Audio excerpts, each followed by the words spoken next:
Hello everyone, welcome to my YouTube channel. जैसे कि आप सभी को पता है कि मेरा मेरठ में कोचिंग सेंटर है। मैंने अभी ओपनिंग की है उसकी 1 मंथ पहले। एमपी स्टेनो के नाम से है। और मैं आपको एड्रेस बता दूँ, shop number 12 second floor western plaza PL Sharma road पर मेरा एमपी स्टेनो के नाम से कोचिंग है। तो अगर आप मेरठ से हो या मेरठ के आसपास से हो तो आप बिल्कुल आ सकते हो मेरे कोचिंग पे। ठीक है, तो मैं बच्चों के लिए कुछ यूनिक करने जा रही हूँ। देखो मैं लिख रही हूँ ना, कुछ एक पेज बना रही हूँ मैं डेमो क्लास का। क्योंकि मैं, जैसे कि आपको पता है सभी को, कि मैं यूट्यूब पर भी सबसे यूनिक तरीके से अपने स्टडी को कराती हूँ बच्चों को। और लाइव क्लास में भी मैं एकदम यूनिक रहती हूँ।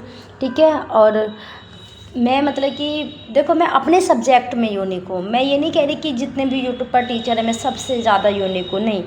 मैं स्टेनो के टीचर हूँ। मैं स्टेनो के टीचर से बोल रही हूँ कि मेरा जो पढ़ाने का तरीका है, मेरा समझाने का तरीका है, ठीक है, वो सबसे यूनिक है। मैंने बना लिया है पेज, अब मैं आपको दिखाऊंगी। देखो मैंने डेमो पेज बनाया है। ओके, आपको पता है कि यहाँ पर आप ऑनलाइन या ऑफलाइन, ऑनलाइन तो मुझे नहीं पता कोई टीचर डेमो देता है, लेकिन ऑफलाइन पता है कि ऑफलाइन में टीचर डेमो देते हैं। ठीक है, ऑफलाइन में टीचर डेमो 2 या 3 दिन का डेमो देते हैं, लेकिन मेरे यहाँ पर सबसे यूनिक है। मैंने दिया है बच्चों को 1 वीक डेमो। अब इसके पीछे का रीज़न क्या है कि 1 वीक डेमो आखिर क्यों दिया है? इसमें मेरा नुकसान नहीं है, मेरा बिल्कुल भी नुकसान नहीं है। क्यों नुकसान होगा? अब देखो, बहुत बच्चे कैचिंग पावर के बहुत ज़्यादा तेज़ होते हैं, बहुत बच्चे बहुत कमज़ोर होते हैं, बेचारे बहुत वीक होते हैं। तो एक हमारे लिए ये नई लैंग्वेज है। ठीक है, इसको हमने बचपन से लेके अब तक ना कभी सुना है, ना पढ़ा है। ठीक है, ना ही कभी इसके बारे में जानने की कोशिश की, कभी नहीं जाना, कभी इसके बारे में कभी आइडिया ही नहीं आया। तो अब अचानक से तुम्हारे सामने कोई एक नई लैंग्वेज ला के रख दे या कोई नई चीज़ ला के रख दे और आपसे कहे कि आपको ये काम करना है, तो आपको थोड़ा तो टाइम लगेगा, आप उससे थोड़ा वक्त मांगोगे। तो इसलिए मैंने सोचा कि बच्चों को 2 दिन 3 दिन का डेमो नहीं, पूरा 1 वीक का डेमो देते हैं, ताकि बच्चा कंफर्टेबल हो सके उस 1 वीक के अंदर अंदर, और वो डिसाइड कर सके कि मुझे ये करना है कि नहीं करना है। तो 1 वीक में तो टीचर का पता चल जाता है कि वो कैसा पढ़ाता है, कैसा नहीं पढ़ाता। मैंने बहुत मेहनत से बनाया है ये। ठीक है, मतलब कि इसको मोटा मोटा किया है, तो इसमें टाइम लगा, थोड़ा सा ज़्यादा नहीं लगा, पर मेहनत तो देखो हर चीज़ में लगती है। और मैं आपको बताऊंगी कि मैंने मतलब मैं इतनी मेहनत करती हूँ, पता नहीं, मेहनत ऐसी बात तो है नहीं। सब लोग कहते कि मेहनत करते रहो, सफलता एक दिन ज़रूर मिलेगी।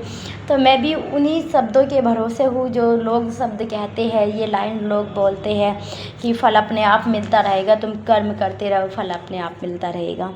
तो मैं भी अपना मेहनत कर रही हूँ, अपना कर्म कर रही हूँ। तो मैंने आज मतलब कि मैं डायरी में लिख रही हूँ कि आज मैंने कितने विजिटिंग कार्ड अंकल को बांटने के लिए दिए हैं। तो आज मैंने अंकल को विजिटिंग कार्ड बांटने के लिए दिए हैं 500। अब देखो, अपना प्रचार कर भी किया जाए, बिजनेस को चलाने के लिए हमें पेशेंस होना चाहिए, टाइम लगता है। तो मैंने अंकल को 500 कार्ड दिए हैं, मैंने डेट लिखी है। ठीक है, बस इतना ही लिखा है। अब मैं आपको मतलब दिखाऊंगी कि वो अंकल कहाँ पर है। ठीक है, अब देखो ये मेरा कोचिंग सेंटर है। देखो यहाँ पे कंप्यूटर का भी है। ठीक है, ये मेरा ये है, मतलब कि मेरा जो ये पंपलेट है। अब देखो मैं आपको अंकल को दिखाती हूँ।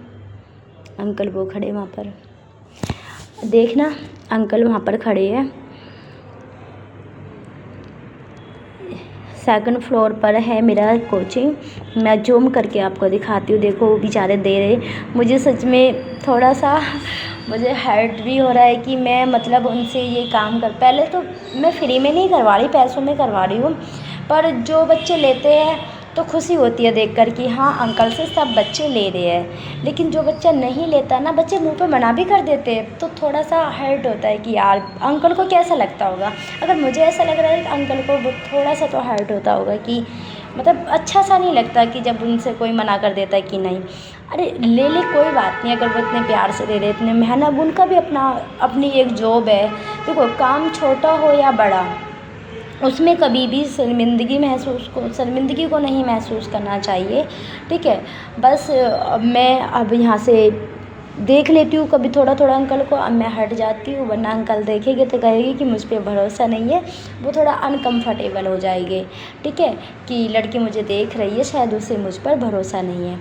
अब मैं आपको दिखाती हूँ अपने कार्ड, देखो ये रहे, ये मेरे हैं विजिटिंग कार्ड। अब पता नहीं 500 में से कितने बच्चे मेरे पास आएंगे। 500 विजिटिंग कार्ड मैंने दिए हैं बांटने के लिए। ये बचे हैं 188 बचे हैं ये। ठीक है, अब ये मैंने अपने पास रखे हैं। ठीक है, और थोड़े बहुत और भी है मेरे पास इनसे अलग।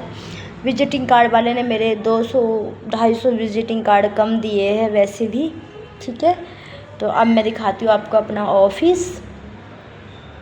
ये मेरा ऑफिस है, ये मेरा पर्स है, पिंक प्यारा लग रहा है। अब मैं यहाँ पर आ गई हूँ। अब मैं आपको देखा, आज मेरा वर्क है हिंदी स्टेनो इंग्लिश स्टेनो दोनों के नोट्स को बनाना।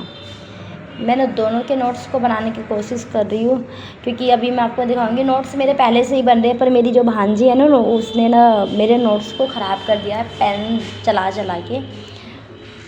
ओके, उसने पूरी मतलब कि ये ख़राब कर दी है, मतलब कि बहुत ज़्यादा उसने पेन चला रखा है इसमें। क्योंकि जब वो बच्चे आते हैं तो वो स्टेनोग्राफर बन जाते हैं, अपनी मनमानी करते हैं। अब मुझे लग रही थी भूख, मैंने थोड़ा बहुत कुछ खाया है। मैंने आज मतलब मैं नाश्ता करके नहीं आई थी, तो इसलिए मैंने कुछ खाया थोड़ा सा। ठीक है, उसके बाद मैं अब आपको अपने नोट्स दिखाऊंगी, और मैं आपको दूसरी वीडियो में ये भी दिखाऊंगी, अपने नोट्स दिखाऊंगी कि किस तरीके से नोट्स मैं बनाती हूँ, बना रखे हैं मैंने, जिन नोट्स से मैं बच्चों को पढ़ाती हूँ। ओके, अब मैं आपको दिखाऊंगी अपना पम्पलेट। ये तो उल्टा दिखाई दे रहा, मैं सीधा दिखाई दूँगी, देखो ऐसे। ये रहा एड्रेस, देखो ये रहा, shop number 12 2nd floor western plaza, PL Sharma road. ठीक है।